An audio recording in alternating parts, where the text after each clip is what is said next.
Sounds great. You guys, I'm Amy Kramer. I'm one of the co-founders and chair of Women for Trump. And I want to thank everybody for being here today for this press conference to stand with our coalition partners and stand with these angel families to have their voices heard. The American people need to hear from these families that are suffering from what's going on at our border. This is not a manufactured crisis. I'm sorry, but death is not manufactured. It's very real. It touches these people, and the American people across this country need to hear their stories. The cable news networks and mainstream media keep talking about it's manufactured, and they're talking about the government shutdown and how people are suffering. Let these families tell you how people are suffering. We have a family here, the Corcorans from Tennessee, who lost their 22-year-old son not even a month ago, and they're here to stand with this president in his efforts to secure our borders and secure our nation. So right now, I want to bring up Congressman Louis Gohmert. We pulled this together at the last minute last week. I think it was Wednesday afternoon or Thursday morning, and I worked for 2 days to try to get a member of Congress to get us this permit to have this here, and was getting the runaround, and I was texting and calling Congressman Louis Gohmert from Texas 1st Congressional District, not knowing he was on the floor of the House at the time actually speaking about the border crisis. I'm not kidding. 3 minutes after he got off that House floor, he texted me right back and he said, "We're on it. We'll get it done." Within an hour and a half, we had the permit secured for this today. So thank you, Congressman, for doing that. We are so thrilled to be here with you and to have these angels, families' voices heard and their stories told. And without you, it wouldn't have happened. So thank you. Yeah, thank you. Thank you. Amy, thank you. When you get to know these parents who have lost children, you get to know the children, and this isn't manufactured to you at that point. These are real people that were making a difference. They had life before them until someone illegally here brought their lives to an end. This is just list, page after page, of people who are victims of this. Some say, well, there may be a lower crime rate among people that come in illegally. Well, if you look at who's in federal prison, the last I saw from the federal prisons was it's between 20 and 25% of the people in federal prison were illegally here. But it ought to just take one parent to say, I lost my child, and the America that I know and love will say, we got to do something. This has been a shining light on a hill for so many countries, but if it's going to remain that, we have to have secure borders. So let me just say also, we hear from people about separating children from their parents. Well, as a former felony judge, I can promise you every single day in America, all across America, parents are separated by their children, by Democrats, by Republicans, but as many Democrats as Republicans, because that's what happens when a parent commits a crime or breaks the law. Then we don't believe in punishing the children with the parents. So it happens every day, and I'm not talking about illegal immigration. So we have parents here who have lost their child. We have siblings. We have members of Congress here. And as I understand it, Amy, we're going to have the family members speak first, and then any members of Congress. Oh, And Tom's here. well, all right. I was going to introduce Tom, and I wasn't sure he was here. Former director of ICE that does not need to be abolished. We count on them to save lives. They save illegal immigrants' lives. They save American lives. And he knows firsthand. Tom Homan, former director of ICE, would you come up with share with us, and then we will have family members of those who've lost. Tom, thank you. Thank you for your clarity. Louis Gohmert is a rock star when it comes to immigration enforcement. I appreciate all the work you're doing up here. When I was a couple weeks ago, they contacted me, asked if I had attended the event. As soon as I found out Louis Gohmert was going to be here and the Angel family, so I got to know when I was the ICE director. You know, no matter how many times you hear the tragic stories, it doesn't get any easier. We're here about a border wall. I'm not a politician. I'm not running for office. I'm a career law enforcement officer that retired about 6 months ago. I started my career in the Border Patrol. I spent years down on the border. There is no manufactured crisis. We need a border wall. I can say that because I've been on that front line. I've been an agent. I know what it's like. And President Trump went down there last week and talked to men and women on the front line. Before he even became president, he got their perspective. He listened to the people that do the job. Louis Gohmert's been down there many times. I've been down there many times. Has Nancy and Chuck went down the border and talked to Border Patrol agent? Have they went down to get their opinion on border walls needed or not? No. Look, this isn't about national security. This isn't about, to Democrats, this isn't about securing our border. This is about hate for Donald Trump. They supported border wall in the past, a border barrier. This is about not giving this president a win on the border. And what they fail to miss, if Trump wins on the border, if our president wins on the border, America wins on the border. That's right. Less victims. Let's talk about victimization just for a second. You all have seen me. I was director a year and a half, and people hate on me. So he wants to arrest every illegal alien in the country. He's all about enforcement. But every speech I've ever given, it's always about saving lives. We have victims behind me. In my time in the Border Patrol, I found many dead bodies on the trail left behind by the alien smugglers. I was in Phoenix, Arizona during Operation Ice Storm where aliens were murdered because they couldn't pay their smuggling fees.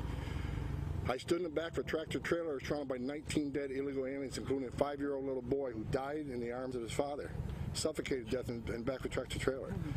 When you don't have border security and it's easy to cross between the port of entry, you don't do that without hiring an alien smuggling organization, a criminal organization who doesn't care about these people. Look at the stat that Doctors Without Borders came out with. 31% of all the females that come up to this border to enter the country illegally are sexually abused. That's 1 in 3. That's not an ICE number. That's not a President Trump number. That's a Doctors Without Borders number. So we got to fix this border. It's a national security crisis. Anybody doesn't see that, then you're not paying attention. As far as the big story when the administration talked about the terrorism that could come across that border, the big story was, well, a lot of them come through airports. Well, think for a minute. With all the security checkpoints and the watch list and all the databases that are run when someone tries to get a ticket in the United States, chances are you're going to get caught. When you apply for a visa to come to this country, you're also run through the visa security program. They check numerous intelligence databases, DOD databases, DHS databases. If there's any intelligence that you're going to do harm to this country, you won't get a visa. So if I'm a terrorist, and I know how hard it is to get a ticket to come to this country on an airplane, if I know it's difficult to get a visa, how am I going to come to this country? I'm going to come to this country the way 12 million other people came to this country, between the port of entries. Has terrorists come across the southwest border? Known as suspected terrorists? Yes, I detained them when I was ICE director. The question isn't how many have been arrested by the Border Patrol. The question is how many did not get arrested by the Border Patrol. That's the question. It's a vulnerability. Anybody doesn't think the southwestern border is a vulnerability to terrorism, then again, you're not paying attention. I'll end with this. I worked for 6 presidents in my career, and I respect every one of them, starting with Ronald Reagan. I respect the office of the presidency. But I also say this. There's no president in the last 6 presidents that's done more for border security, public safety, and people like the Angel families than President Trump. Thank you. So now I want to introduce Rose Tennant. She's going to introduce our Angel families, and they'll tell their stories. Thanks. Rose, thank you.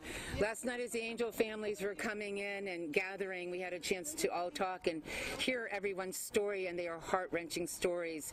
They are stories that no parent wants to hear because we can't bear to think of outliving our child, and that's what many of them have done. When the president said that this is a crisis of the heart and of the soul, he's absolutely right. Theirs is a cautionary tale, and you are going to hear from the bravest of brave. The very first person I'd like to introduce to you is Sabina Durden. Her son, Dominic, has become our son. Honestly, this woman is amazing. She's one of the first people to be so front and center and to share her story, which is not an easy story to tell. And her son Dominic has become, as I said, everyone's son. So Sabina, please. Thank you.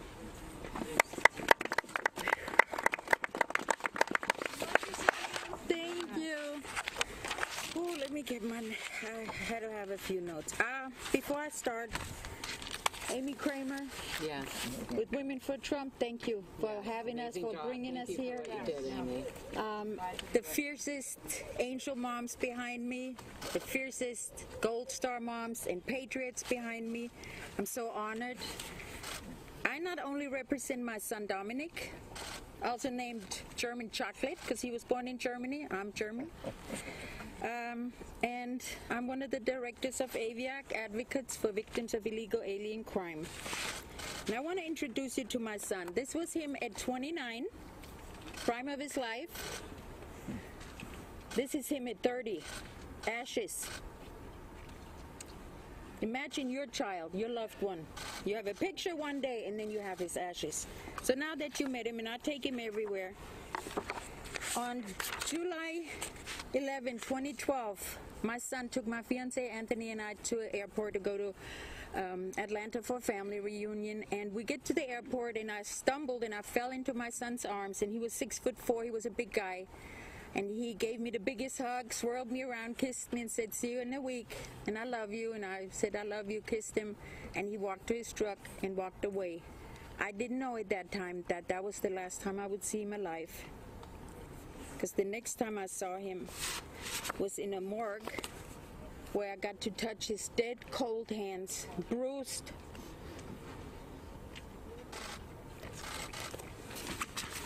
And anyway, fast forward, I didn't know at first it was an illegal. I thought it was an accident, but I found out it was an illegal alien with 2 felonies, 2 DUIs, never paid any consequences. The judge made a deal with him because he promised him, told me if he would have known more, he would have changed the verdict, but he gave him the deal. He got 9 months and 5-year probation. The killer of my only child, and I'm a legal immigrant, so I didn't drag him here through fences and over borders and all that. We came here legally, the right way. The killer of my son served 35 days. Any one of us, any one of you would serve years if you had no license, no registration, no insurance, 2 felonies, armed robbery, grand theft, 2 DUIs, and you get busted. We wouldn't get that privilege, but he did. It took us a year and a half to get him deported, and we have a good source that he's back. He never apologized. He just said, well, God gives life, God takes life. I was just on my way to work. Now I gotta live. I have no family left. My only child is in this urn. And when the president gave me a voice and gave my son a voice, and I gotta go to my notes, we do deserve and we need a wall, so you won't have to deal with this. We need secure borders, and it is a national emergency. This isn't manufactured. I didn't take any ashes from my fireplace and put them in here. This is my child. And I want people to understand, and CNN and MSNBC, reach out again. Let your viewers know what's going on. And it's not just about death. It's also about opioid crisis. It's about human tragedies. It's about child sex rings that smuggle these kids over. And a wall that will work for not just our side, but for their side, because a lot of people get all rattled up about these 2 children that died, and are heartbroken for any child that dies. But while some people ran down there to the border to console these parents, ain't nobody worried about us, and they stepping on American children in need while they run in there to worry about other kids. So let's keep it in America. If you don't believe my story, go to illegalialiencrimereport.com. You can read all kind of facts about crimes that will make your skin crawl. Go to ojjpac.org, which is a memorial, and it lists all the victims. I want everybody that's in politics and has a choice in making a difference and ending this shutdown and getting that wall, fence, whatever you want to call it, built so Americans are safe. They need to get together. It's a partisan issue. I want this wall built, it's not the Trump wall, it's America's wall. It's our wall. It's an angel wall. Yes, and I don't want one more Dominic. I don't want another Krisha. I don't want another Mark. I don't want another Gracie or any one of our kids. I don't want no more of that. I don't want to hear from any other family. So I'm dedicating my life to either when I join my son or when we have no more victims. And the challenge is for Schumer and Pelosi. I want to sit with you. Give me 2 minutes. I'll introduce you to my son, and we're going to have a chat, and let's see how you maybe change your mind. Maybe not. Maybe you have no heart in it, but let's see. I would appreciate the chance. I thank you, and God bless you.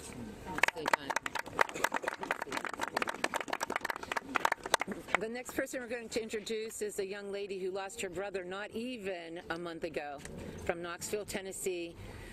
Very fresh to this young lady and her family, Avery Corcoran.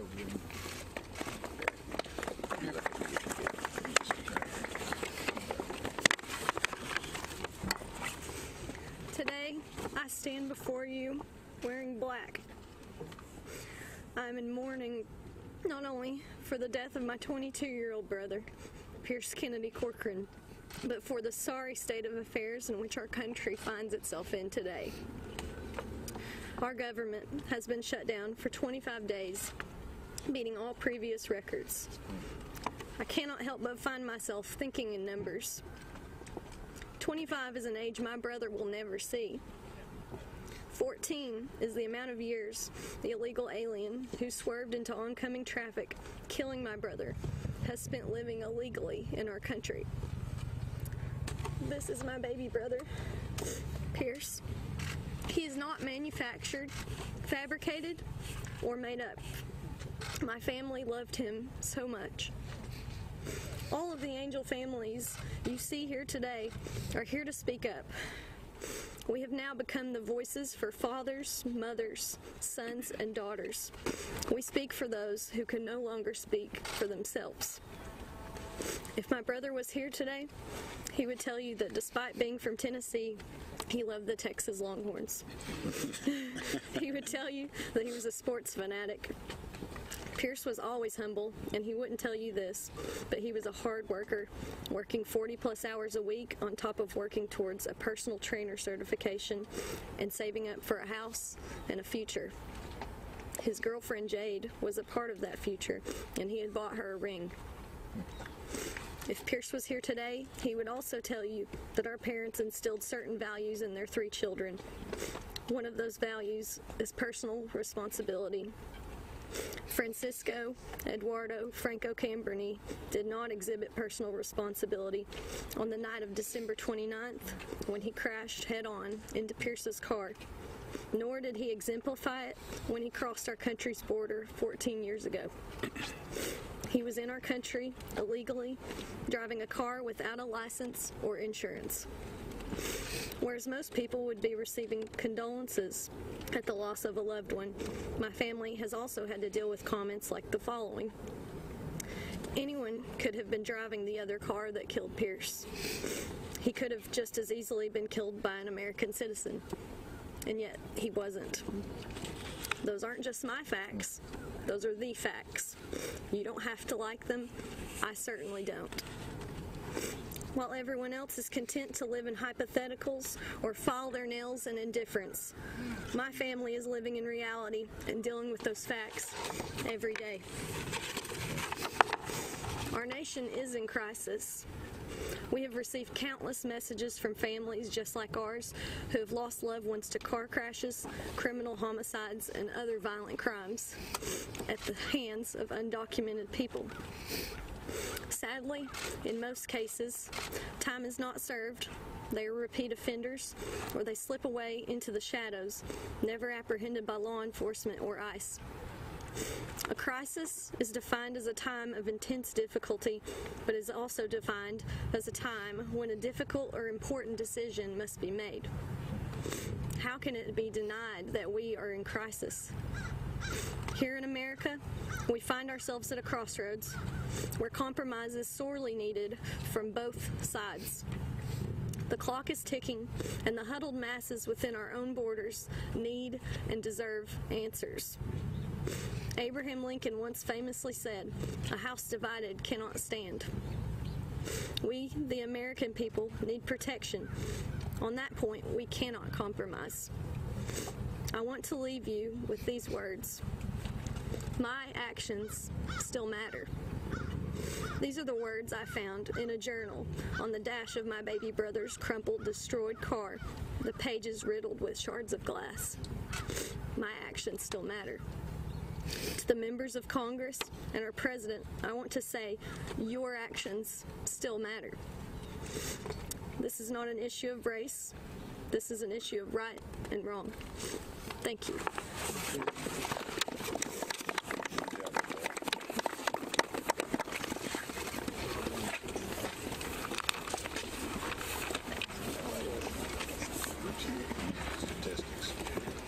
All right, so I'm going to bring up two women because they're both from the same town and they shared their tragedies together.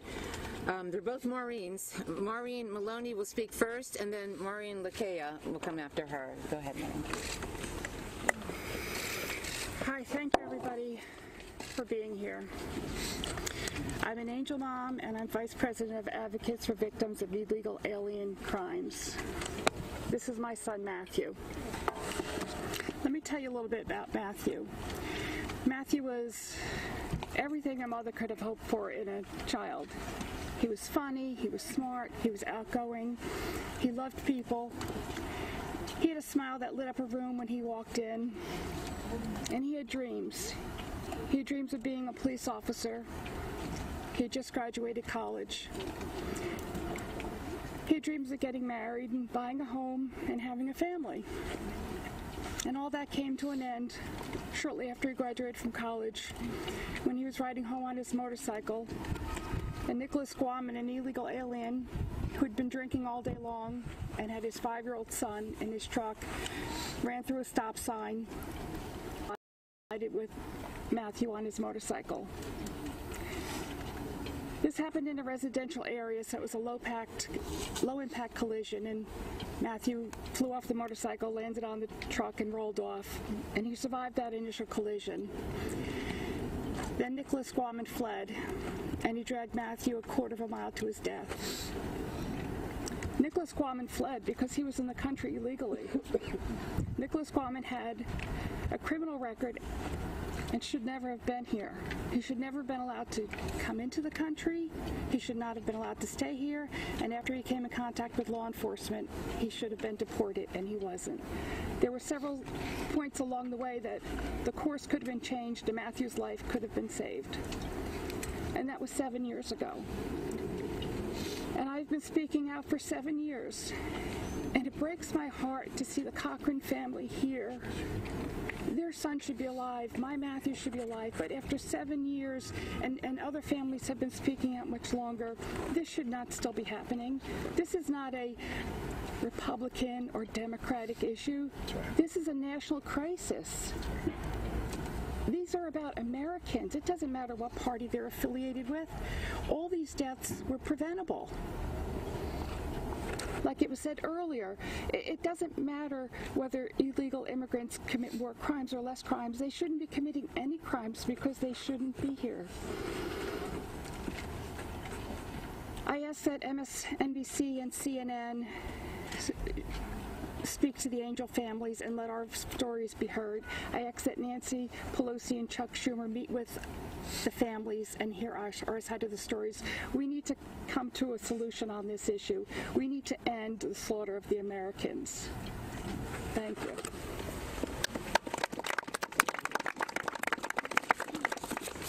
Hi, my name's Maureen Lakea, and this is my brother Richard Grassi. He was killed 10 years ago this year by an illegal alien woman in a car accident that came here on a vacation visa and never left. It was in the same town. He was the first of 3 deaths in the town of Milford, Massachusetts, in a 2-year time frame at the hands of illegals. The state of Massachusetts thinks it's mini California, and they just ignore everything. But this is a crisis.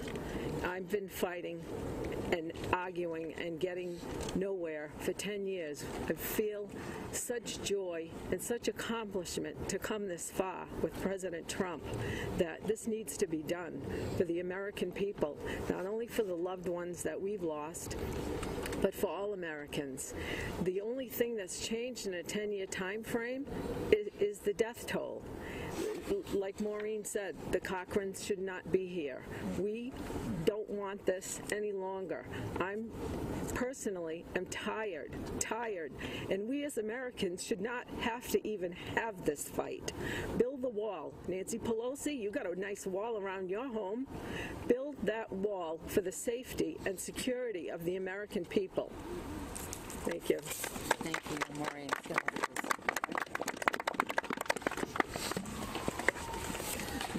As you know, if you read the stories this morning, the opioid epidemic has reached another milestone, another issue that we face that's just as dangerous, just as tragic, are the drugs that are coming into this country. Opioid deaths are considered an epidemic. Our president considers it to be an epidemic. Our next speaker is someone who lost their daughter as a result of this epidemic. Next week, I think, will be 1 year. Am I right? Susan Stevens. Hi, thank you. This is my daughter, Toria. Toria would be 22.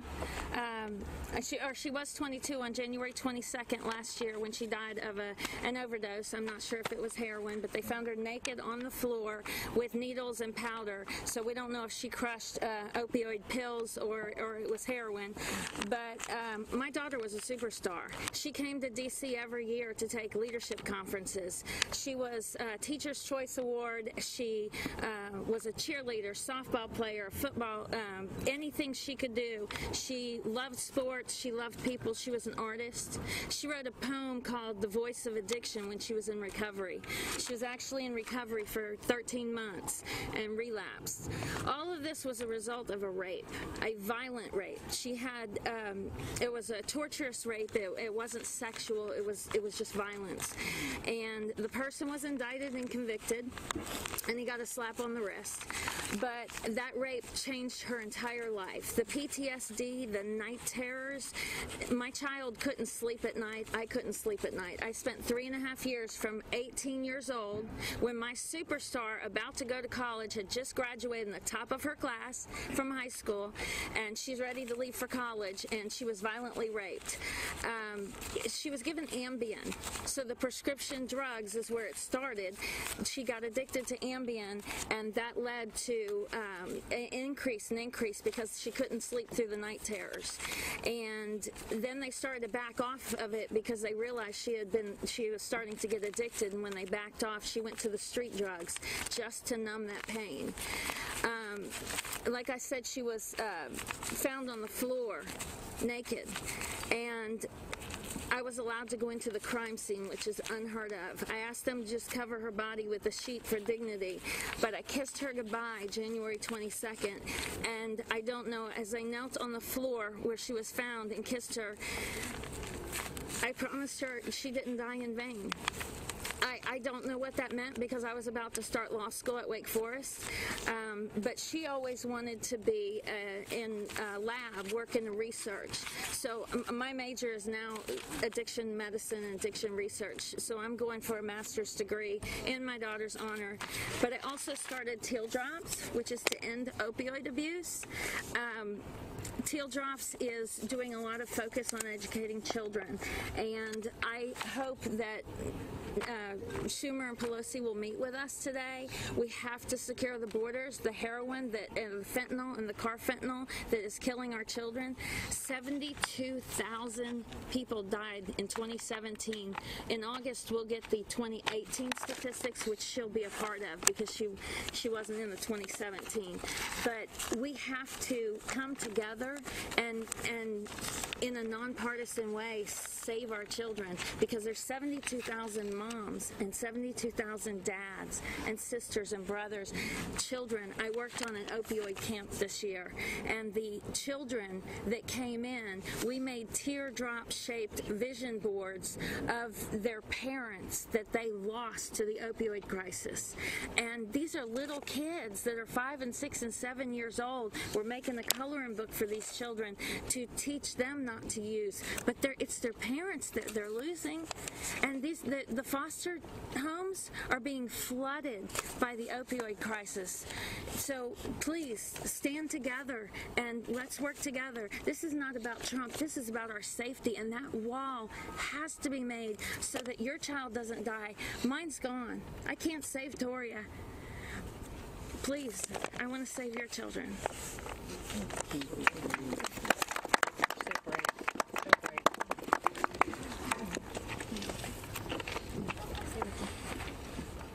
Sergeant Brandon Mendoza. Look at him, beautiful. This is his mother, Marianne, with yet another tragic story. Marianne, I'll take. Oh, you have something for you? I do. Good afternoon, and thank you, Amy, for putting this all together for us. I wear my son's jacket in his honor today. I'm wrapped in his love. He was an amazing man, an amazing son, an amazing uncle, brother.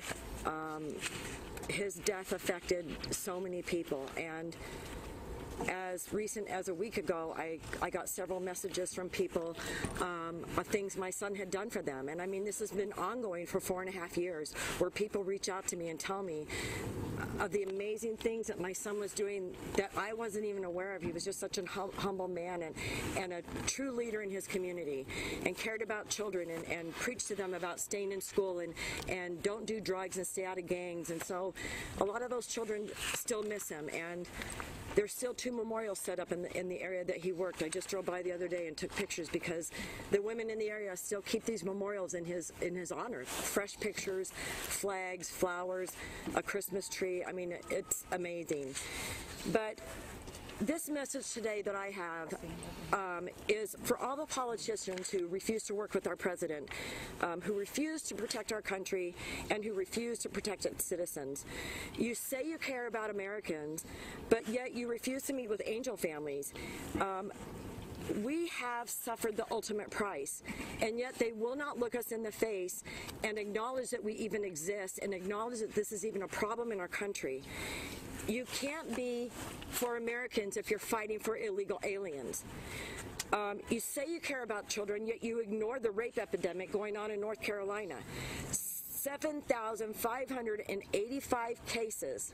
7,585 cases of precious children sexually assaulted, some newly born, by criminal illegal aliens with known records that you politicians protect, and elected officials with sanctuary cities. Looking down from your D.C. perches, you know, your bleeding hearts over the children, the illegal alien children taken in protective custody at our border, while another innocent American child is raped or sexually assaulted by an illegal alien somewhere in North Carolina. Where's the Me Too movement for these children? How'd you pray that you could turn your back on these innocent American children? You can't be for American children if you're fighting for illegal aliens. You say you care about our prosperity, yet you ignore the thousands of Americans victimized by illegal alien identity theft. We have our military men and women who come back from being deployed, fighting for our politicians' freedoms along with every one of ours, and they come back to their identities being stolen. They spend months, years, if not the rest of their lives, trying to get their identities back to be able to live the kind of life that they lived prior to being deployed and coming back and finding out this nightmare's hit them. And yet there's no reform about identity theft. I know a veteran who came back from Iraq, and he had 12 illegal aliens using his Social Security number. He can't get credit. He can't get an apartment. He can't get a job because they check your Social Security number. How does the IRS not know 12 people, 13 people are using a Social Security number? You can't be for American prosperity if you're fighting for illegal aliens. You know, you say you care about women. There's women who are raped by illegal aliens, and yet our politicians make them feel ashamed to speak out about being raped by an illegal alien because they're afraid of being called a racist, or they're afraid of being called, a Nazi, or anything that left-stream media will focus on, because this woman has said it's an illegal alien who raped her. Well, guess what? It's the truth. That person should have never been in the country who have raped these women. You're not for women of America if you're fighting for illegal aliens. It's also observed, and we've had enough, and Speaker Pelosi, I want to appeal to your heart today, mother to mother. You are in the highest position in Congress. You're Speaker of the House. You're a woman. Look at all of these women who are here today, women of America. Do you think that you have made history, Nancy? You've made history, all right. You'll go down in history as a woman who stood idly by, who unlocked the gates to tragedy, to pain, to suffering, and you will be remembered as a woman without a heart for the American people. Stand up to these lifelong career politicians who believe they're above American citizens. Stand up to those who are telling you what you need to be doing, Nancy. Stand up for your fellow Americans. Stand up for your fellow mothers. Stop pandering to special interest groups. You know who's backing up these initiatives, Nancy. You know. Look at disgraced Chancellor Merkel in Germany. She thought she was doing a beautiful thing, allowing all these refugees to flood into her country. And now her legacy is stained with the murder and rape victims of these so-called refugees who invaded her country and made her one of the worst leaders in modern Germany. You and Chancellor Merkel will not go down in history, not as great female leaders, but as women who turned their backs on their people.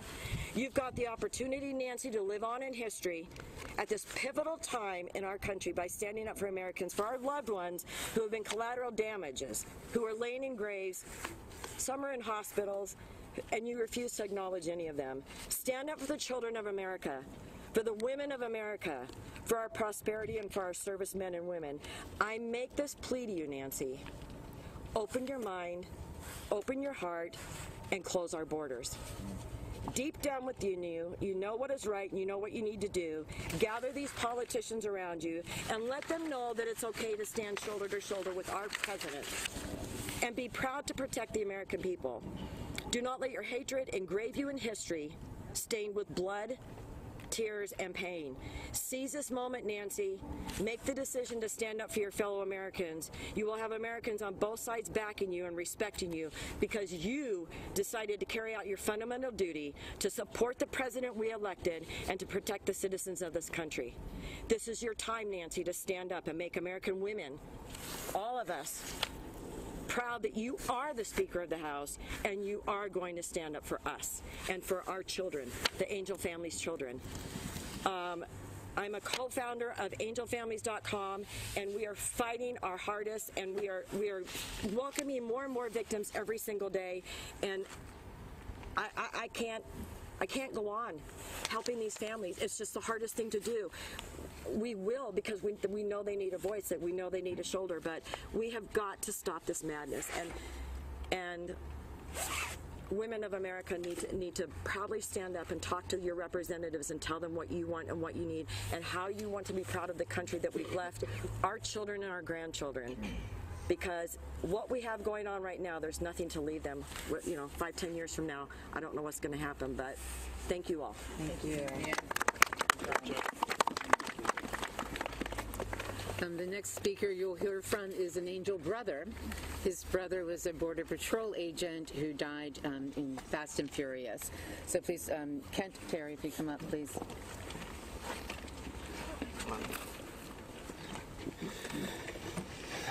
My name's Kent Terry.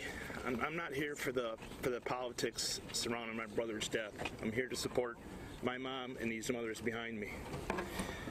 My brother was a Border Patrol BORTAC agent in Arizona.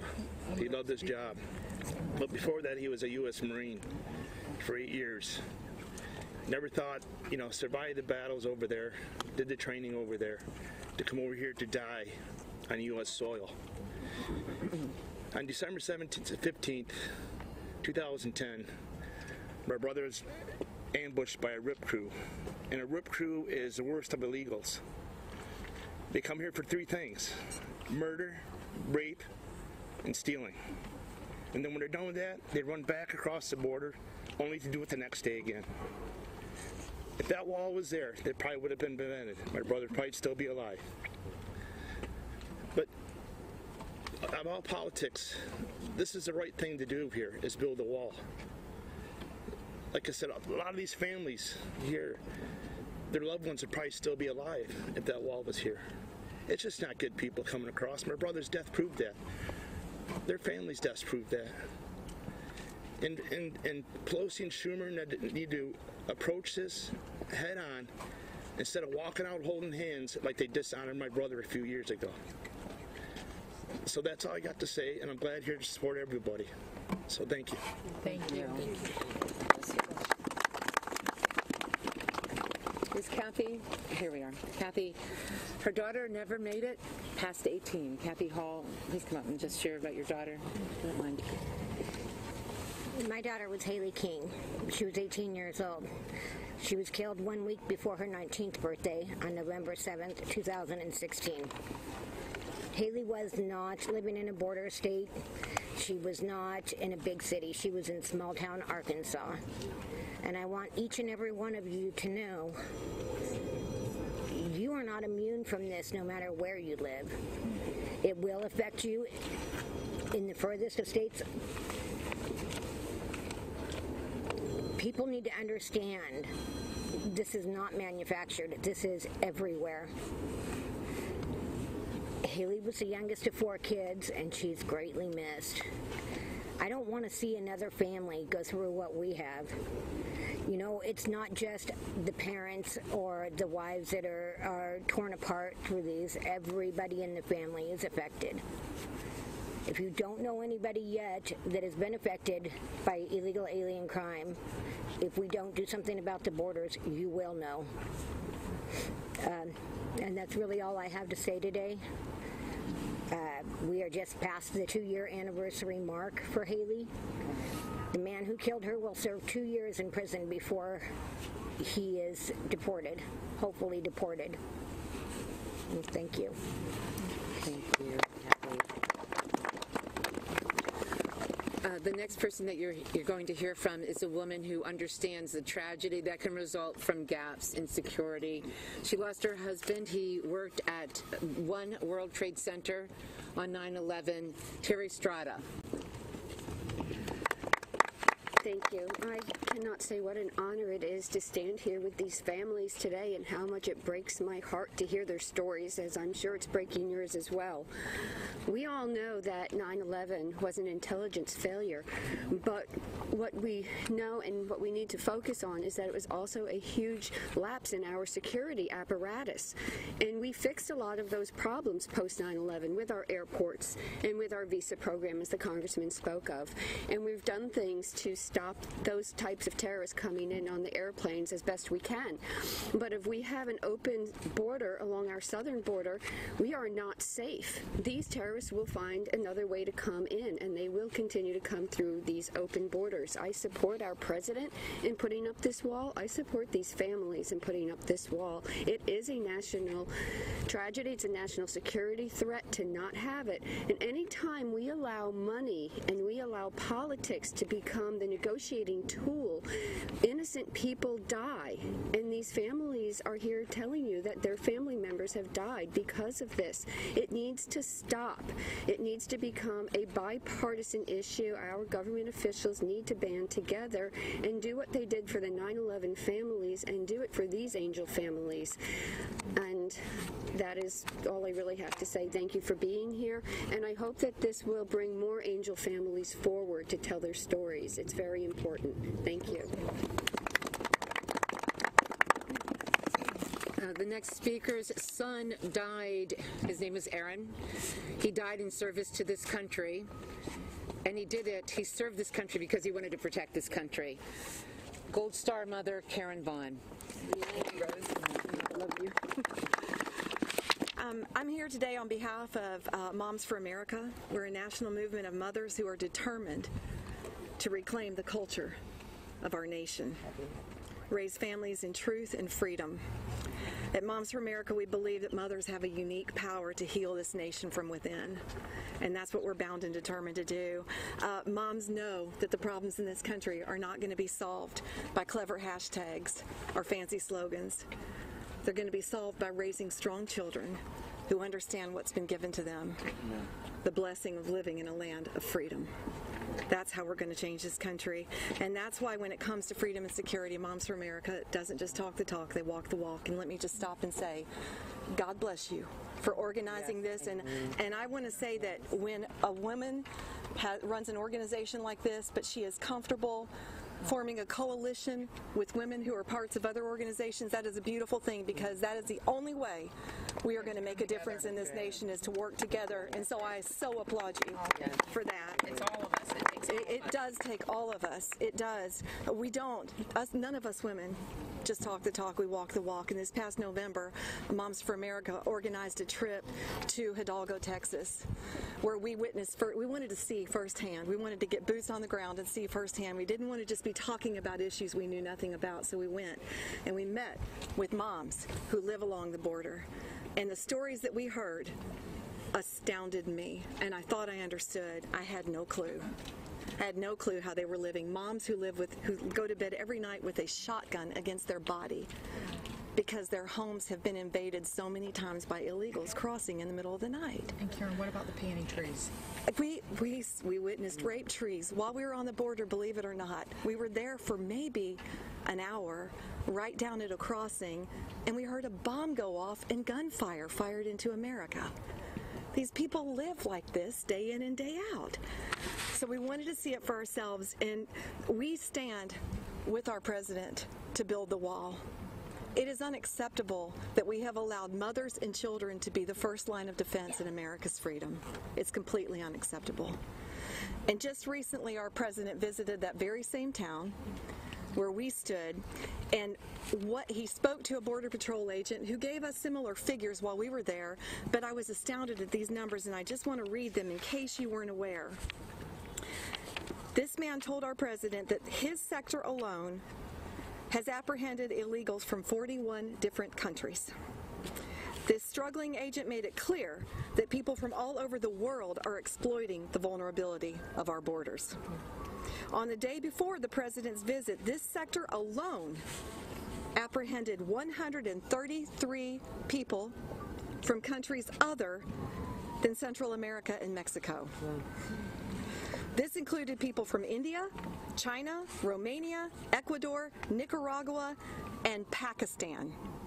In one sector, 133 illegals crossing in one day.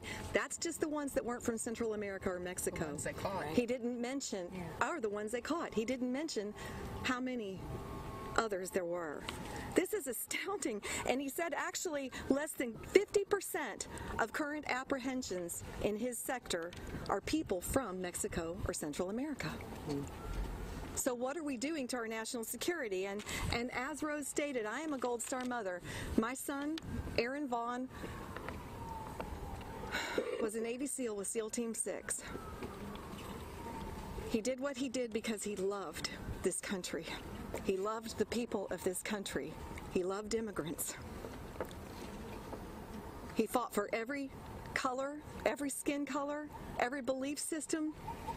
It didn't matter to him. He believed in the American way of life. From a child, he knew exactly what he was created to be. And as many people have stated here today about their kids who went out and did extraordinary things with their lives like he did, he was funny and full of life and snatched from this earth way too soon.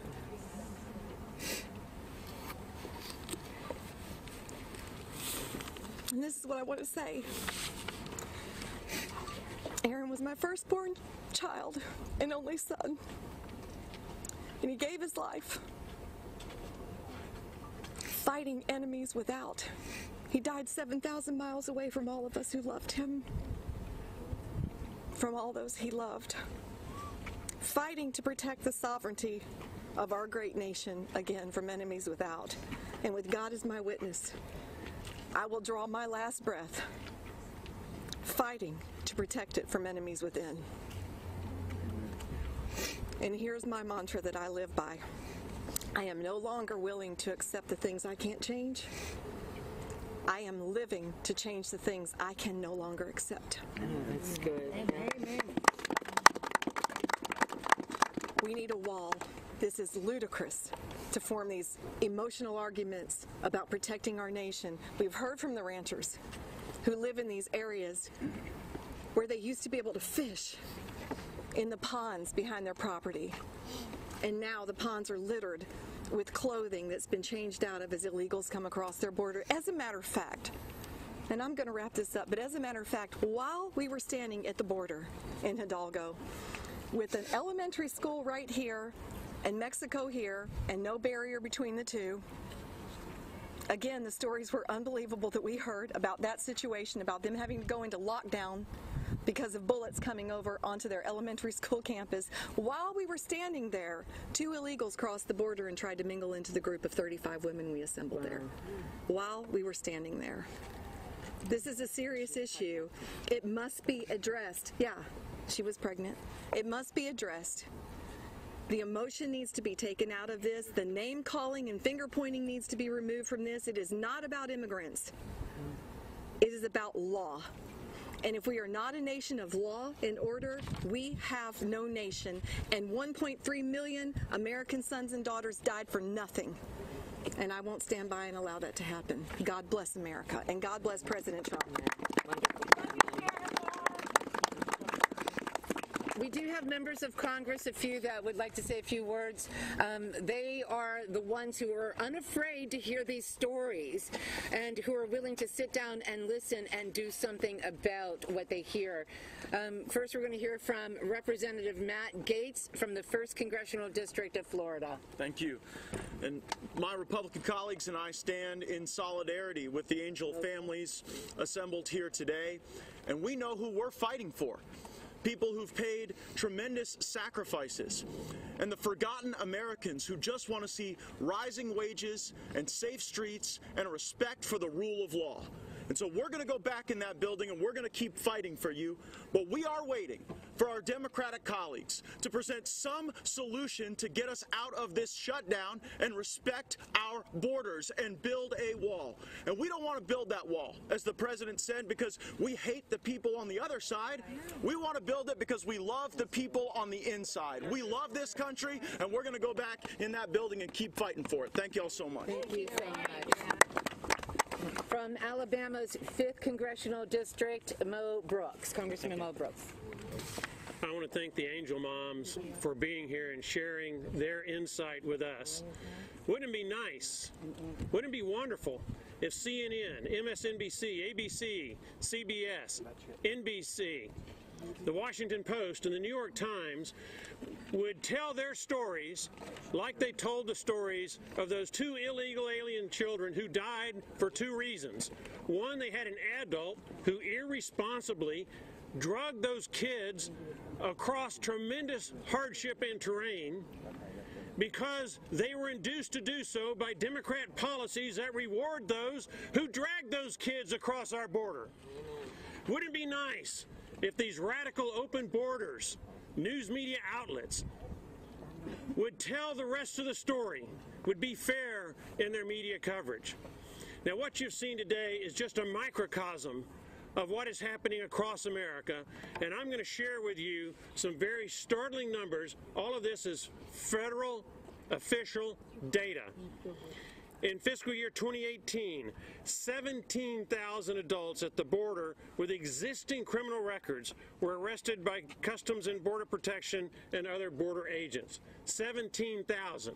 Who knows how many they didn't catch?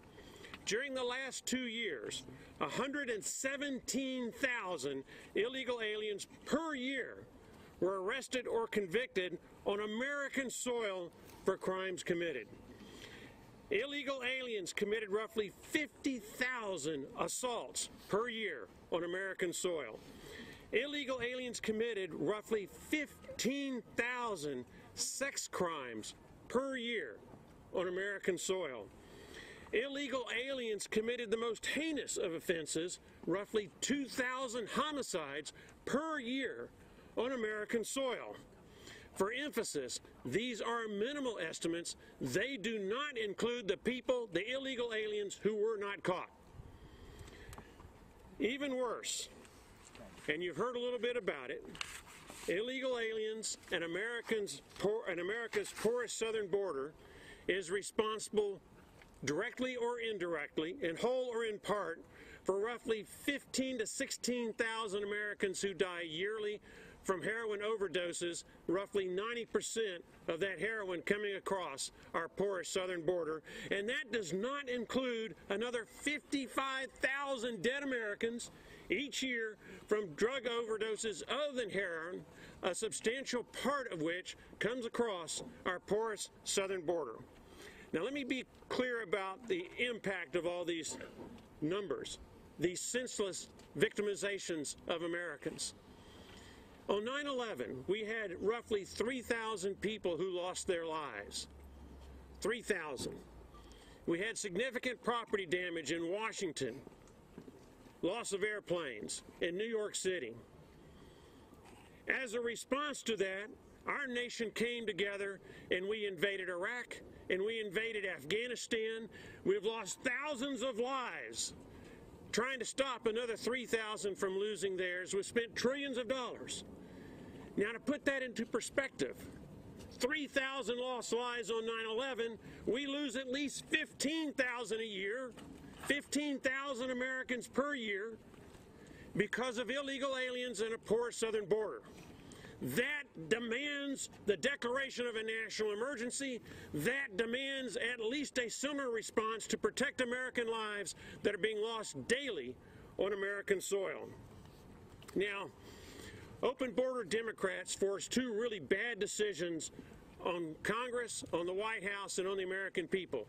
They tell us we either have to shut down the government or we have to aid and abet like they do these deaths of Americans, men, women, and children. That is unacceptable to me. That is not a good choice. The choice ought to be that we open the government and we save American lives. Amen. So I encourage everyone in America to be proactive, to not wait until you're forced in the position of being an angel mom, of mourning for a lost son or daughter, a husband or a wife, or a mom or a dad, to contact every single dadgum Democrat here on Capitol Hill and tell them that you expect them to represent Americans and to put them above illegal aliens. Amen. Right.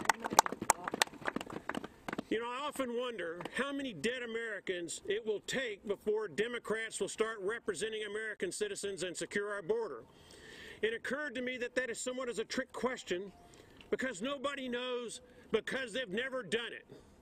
But if the American people will rise up, then together we can easily solve this problem. We can have the kind of border security we deserve. We can have the kind of wall that cities, states, and nations throughout thousands of years of history have built to protect themselves, and we can save American lives. So I ask everyone within earshot, please do what is necessary to communicate to your congressmen, your senators, and to the White House to do what is necessary. And if you're already trying to do what is necessary, to stand strong in the face of immense pressure from the Democrats to do the wrong thing that's going to cost us more dead American men, women, and children. God bless the angel moms and everybody else here who is doing what they can to save American lives. Thank you.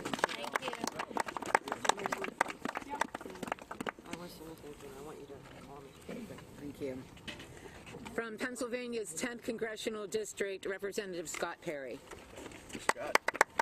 Well, I'm privileged to be here with these angel families, and I stand in solidarity with them. And in many ways, for most of us, we saw what was happening for many years. But in Pennsylvania, it became ground zero when a mayor from a small town named Lou Barletta, who watched his town double in size, in population, but not in income and taxes because the people were here illegally, and he watched it double in size in crime, and he said he had enough when finally over a drug deal, when a parent told the drug dealer who was here illegally, who was a felon, he said, "Stop dealing drugs to my children," and the alien shot the man right on the street, right there, and Lou Barletta said, "I've had enough, and I'm going to do something about it."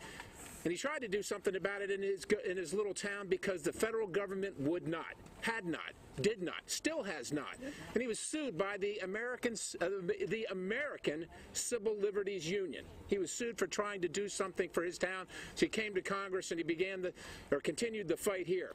I stand with these angel families because we have had enough. These are senseless, unimaginable tragedies that none of us can imagine would happen to us. And you think, well, it's only happening over there. Pennsylvania is 2,000 miles away from the border. It's happening in our towns. It's happening in your town. The fentanyl up 750. Fentanyl coming across our border since the beginning of the year up 750%.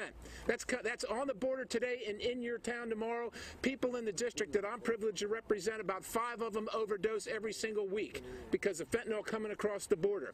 It's human trafficking. Young people, older people, children being abused, unimaginable, coming across the border. And if we can't stand as America, the most powerful nation in the world, for our border and secure our border, then who are we? What are we?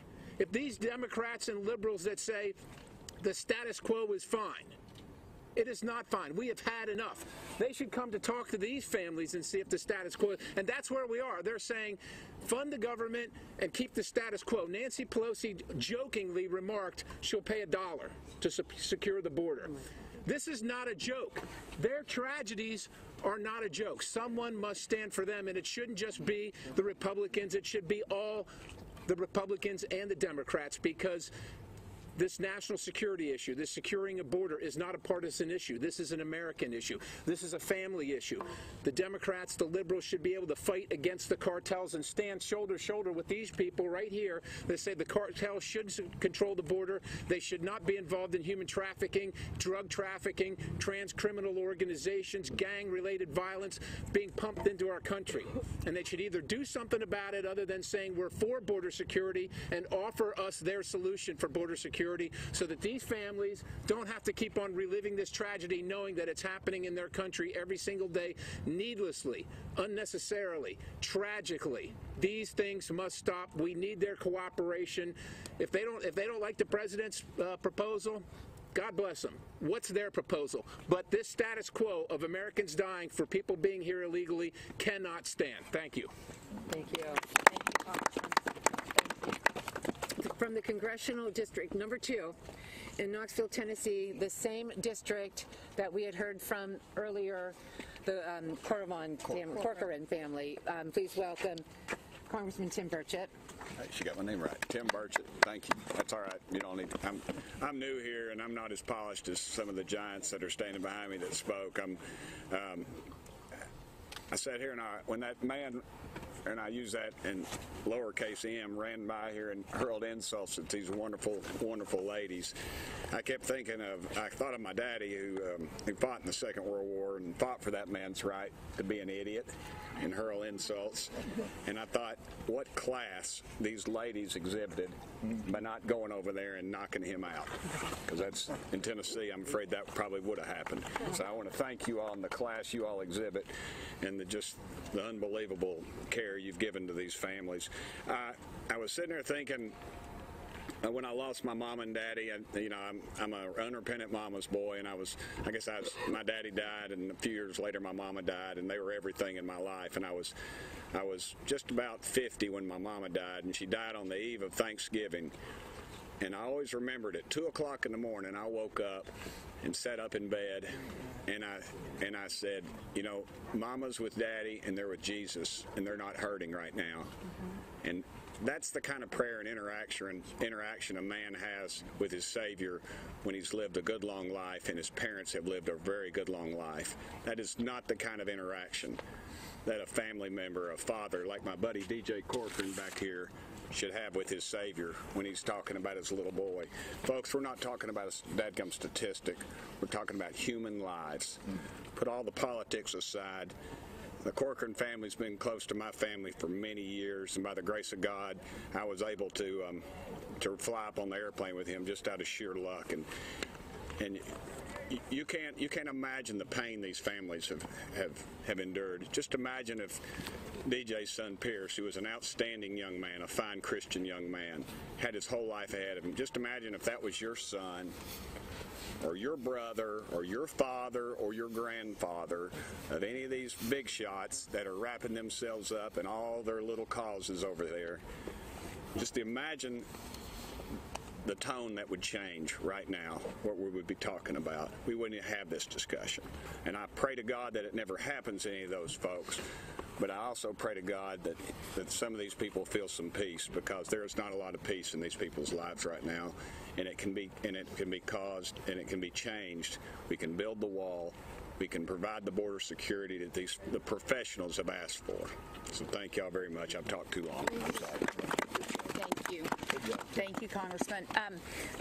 Again, I'm Amy Kramer with Women for Trump. I want to recognize some of our coalition partners that are here, but before I do that, I want to say Nancy Pelosi has been in the U.S. House for 32 years. Chuck Schumer has been in the House and Senate for a combined total of 38 years. Together, they have 70 years in Washington, D.C., and nothing has changed. Donald Trump is the change agent that was elected by the people. It's time that we make the changes and secure our borders, secure our nation. I don't care if it costs $5.7 billion or more. Our security is priceless. Yes. And I guarantee you, if you go out and ask the people across this country if they would be willing to pay a little extra to secure our border, the answer wouldn't just be yes, it would be hell yes. Yes. Right. So I want to say, Nancy Pelosi, we are here. We want to meet with you. I am here through the weekend. You can have your office call me at 678-495-8271. Call me. Chuck Schumer, we want to meet with you. These moms and dads want to talk to you. This is not just a manufactured crisis. Which one of your children would you be willing to sacrifice? You shouldn't have to answer that question. This is very real. So I'm glad we all came together today to stand with our president to secure the border, build the wall, and make America safe. That's what this is all about. And I want to thank American Priorities for their support in this, the RNC, and I want to bring up Alex Phillips with American Priority. I'm sorry, I want to thank American Priority, but also America First, the America First policies. They're here supporting us, the RNC, and Alex Phillips with American Priority. Alex? Hello, everybody.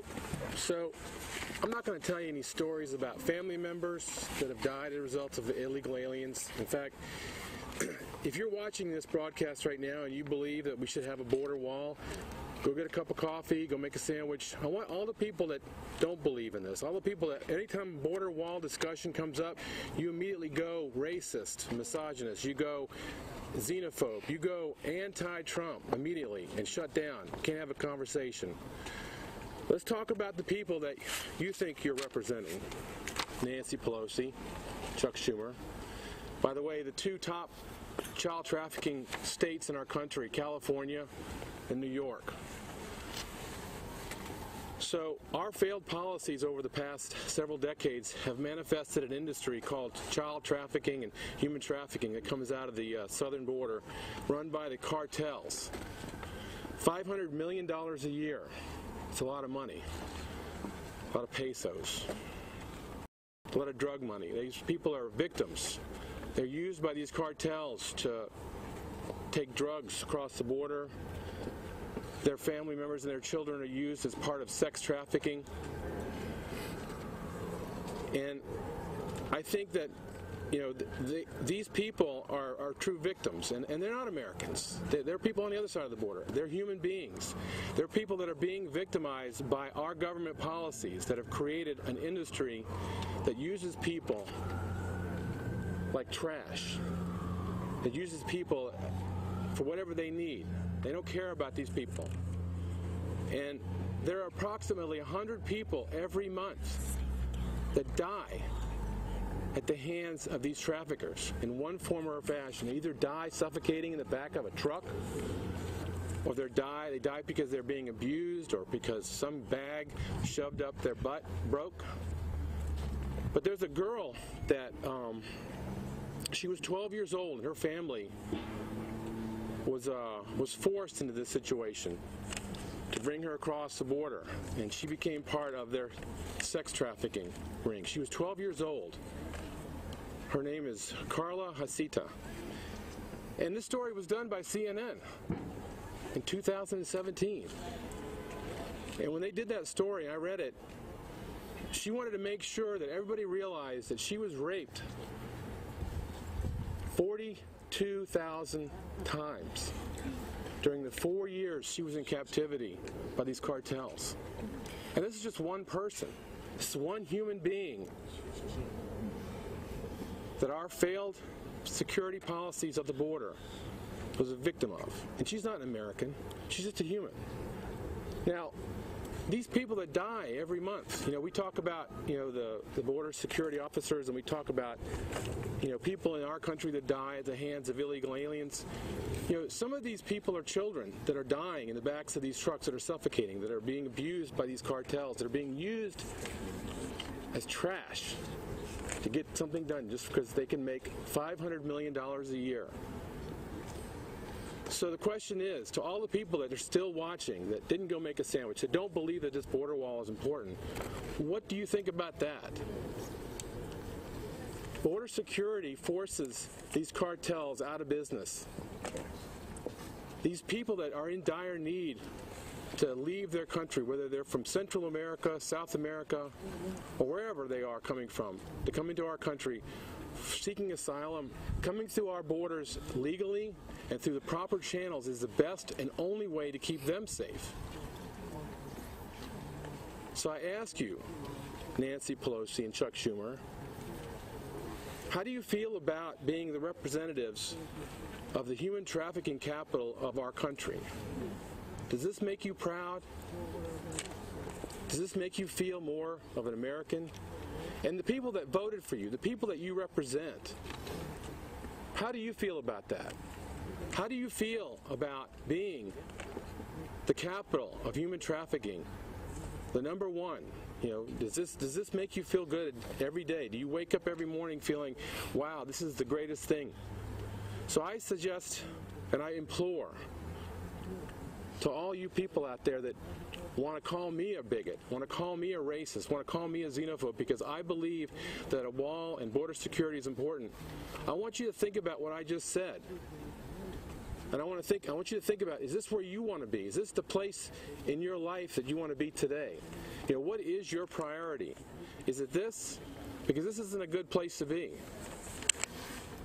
And tell your representatives to stop this, to stop supporting this type of thing. If you don't care about any of these angel families here, if you don't care about any of the people that are victims in our own country, and all you care about are the people on the other side of these borders, then we need a border wall. We need better security. We need better policies to protect them.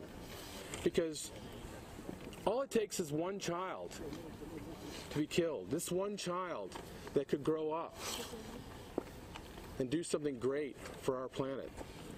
Solve the cure for cancer. Come up with some kind of a policy. Come up with some kind of a thing that could save your life. Just one child. So every time one of these children are victimized, we are sealing our own fate. So I thank you for your time. Thank you, Alex. Thank you, Amy. Thank you.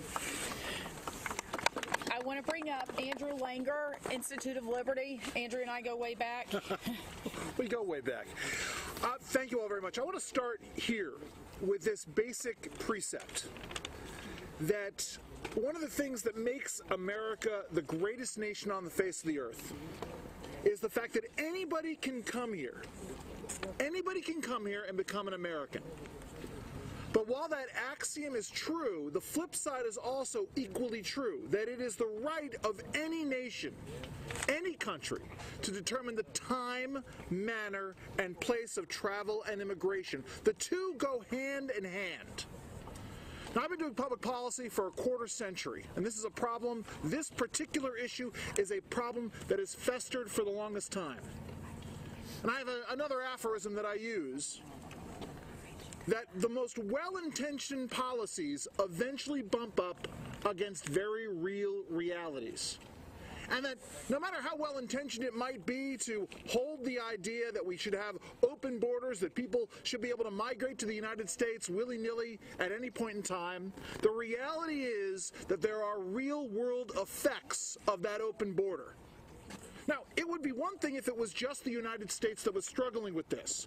There's no small amount of irony in the fact that right now, right across the pond, right across the Atlantic Ocean, Great Britain is having a vote in their parliament today on their Brexit strategy. The British people voted in favor of leaving the European Union in no small measure, and the left admits this, because of an open borders, open migration policy that is fundamentally changing, transforming British society. Right now, you have migrants living in camps right outside the Channel, trying to sneak their way into Great Britain. This is alarming. This is something that just about every other European nation has been struggling with. This issue of open border. Why? Because it fundamentally changes a country's society.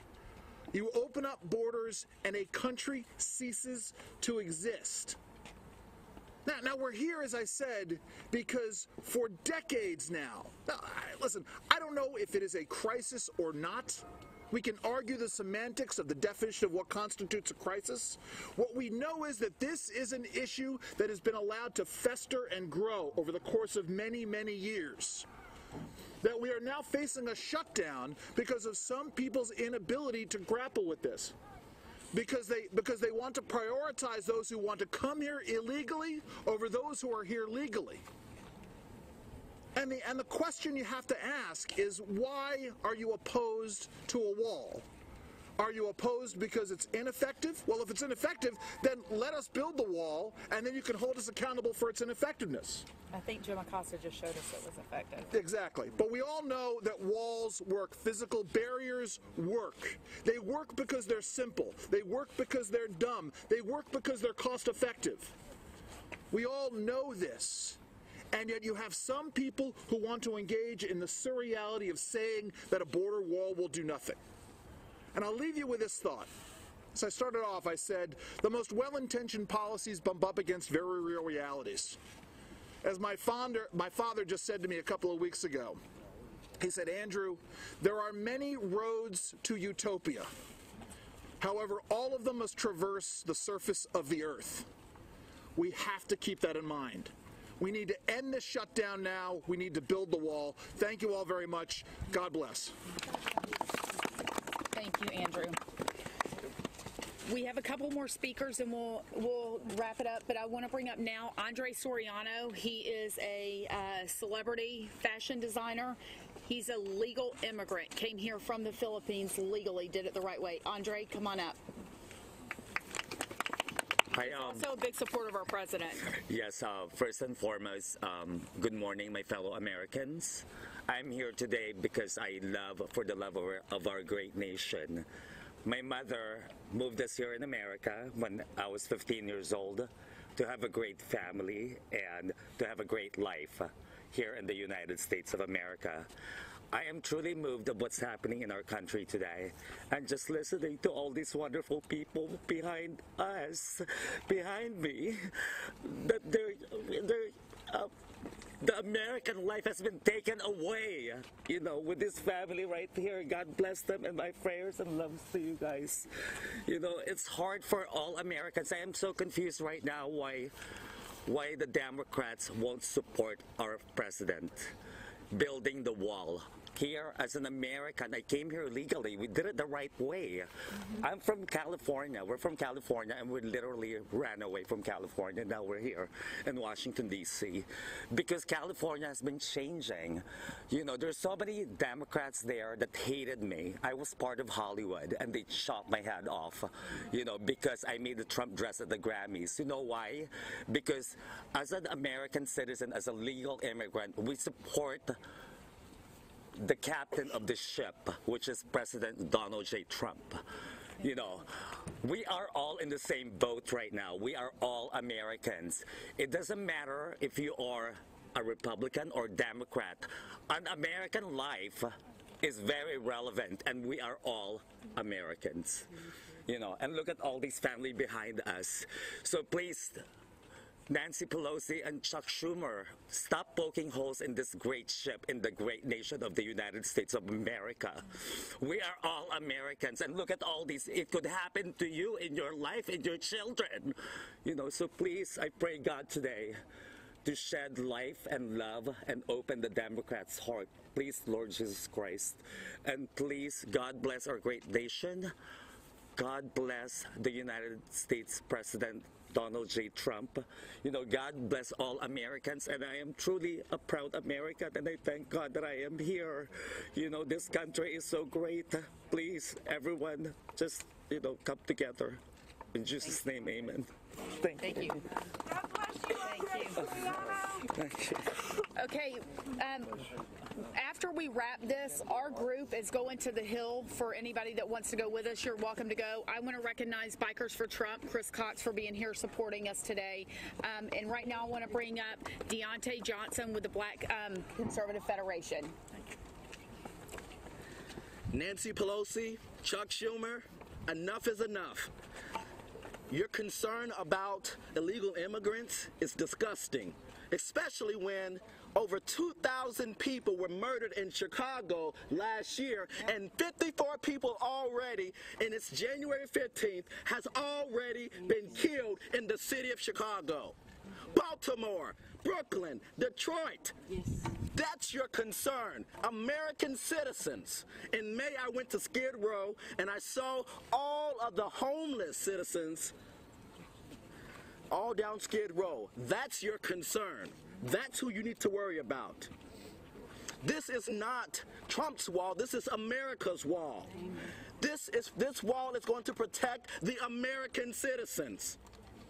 And so I tell the Democrat leadership, I tell Maxine Waters, who cares so much about the black community, I tell Cory Booker and Kamala Harris that wants to run for president of the United States, if you don't start to care for the minorities, if you don't start to care for the citizens that are struggling in this country, and stop putting all your concern into illegal immigrants, you're going to have a problem. You will not be reelected. You will not become president of the United States, and we will make sure at the Black Conservative Federation and every other black conservative organization will make sure that that does not happen.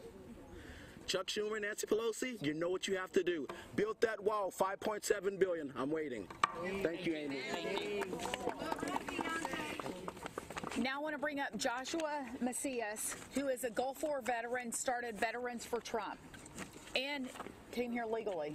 If your family came here, well, most of ours did come here legally. My grandfather is an honorable legal immigrant, yes. I'm very grateful to be here alongside Angel family members on this day of memorial for my brother, U.S. Army veteran Mark Macias, who served during Bosnia time. My brother Mark passed away at 55 years old in Puerto Escondido, Acapulco, Mexico, where he actually went there in order to flee from the VA system after 5 times going through VA hospitals seeking for assistance. My brother with traumatic brain injury died with an apnea-induced heart attack after seeking support from the veteran community and the VA system. And that he came to me, but while Donald Trump was going up through the campaign process in 2015, we met, and he told me, he said, brother, please, carry the banner forward, as the VA has failed me many times over. And when he passed, 5 of his VA cards were in his wallet, very few things that he had with him. And now I have to say that he honorably served America.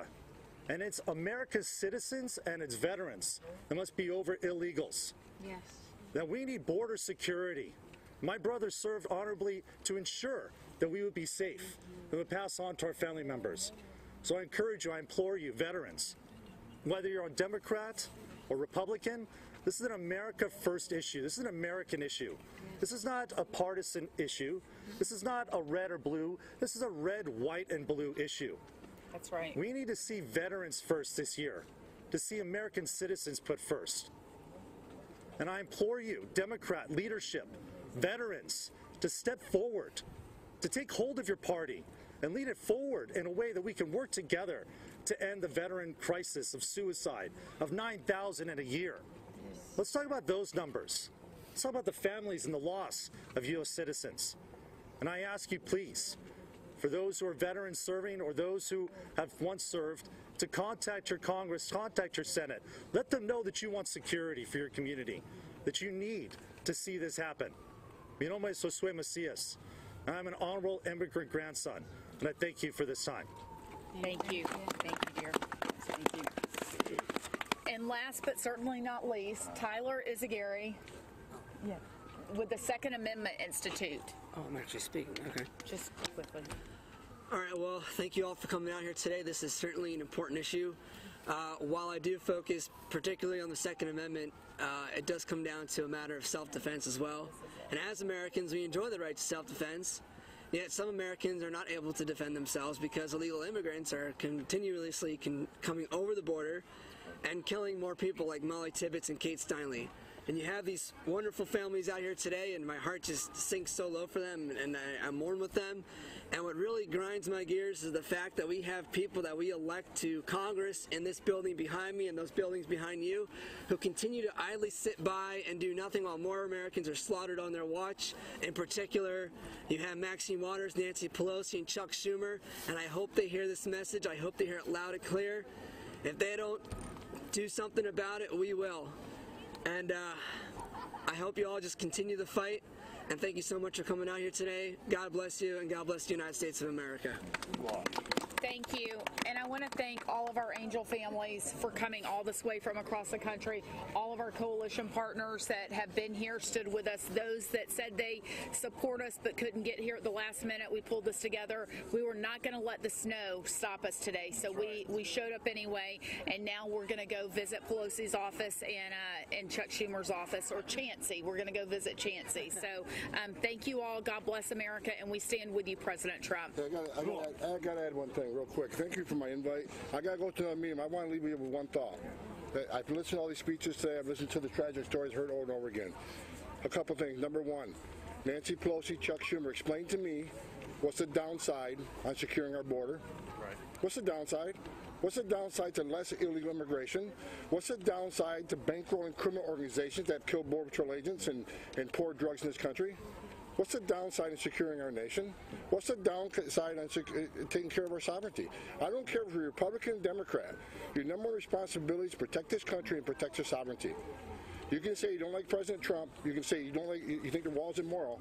But the speech the other day, I heard 3 times. Those 2 people said the wall's ineffective, which is a fact of wrong. It's a stone cold lie. Every place a border barrier has been built. Every place. San Diego, Yuma, El Centro, El Paso, illegal immigration declined significantly. San Diego came 90% under border control. They are facts. The data is there. Look at the data. But they refuse to look at data. So I want to leave you this thought. Walls work. And what's the cost of protecting this nation? And why isn't our Democratic leadership securing our nation's borders when it's their number one responsibility to protect this nation? I appreciate the invite. Thank you. I want to let walls work. Walls not only stop illegal immigration and drug flow, walls will save lives. 2 little children will be alive today if there's a wall. Where they died, there wasn't a wall. Walls will save lives. Walls will stop the crime from coming to this country. Walls protect this country. And I'll leave you with that. Louis, you got to join me here. And let me just say, following up with Tom, if your only consideration does not include the lost loved ones represented by the angel moms and angel families here, if your only consideration is for the people of Mexico and Central America, then the one thing you ought to be for that could cut out more heartache, more lost lives, more rapes, is to defund the drug cartel. The number one way to do that is to build a wall where we need it and secure the border. It's the best thing we could do, the most compassionate thing we could do for the people of Mexico and Central America.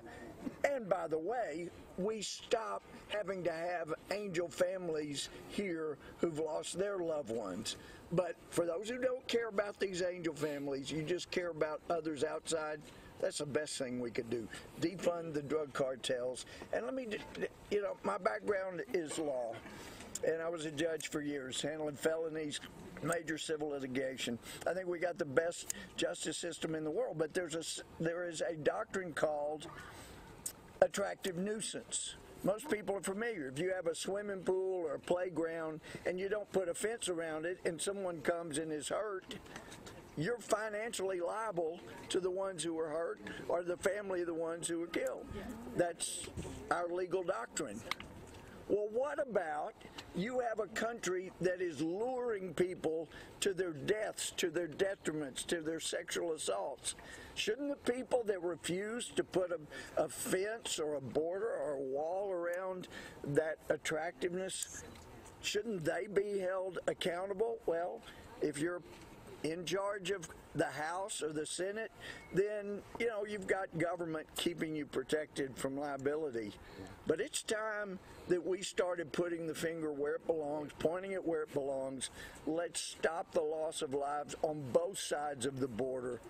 And I will forever be grateful to the angel families, the angel moms that have stepped up. You just inspire me to no end. And Amy, thanks for putting this together. God bless you all. To Nancy and Chuck, if you hear anything what happened today, hear this. Love your country more than you hate this president. Amen. Amen. Thank you all. Thank you.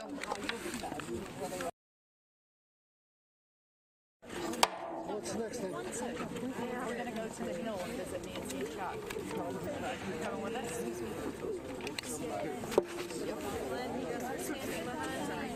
Yeah, I'll wait on you. Perfect. Thank you. For so long.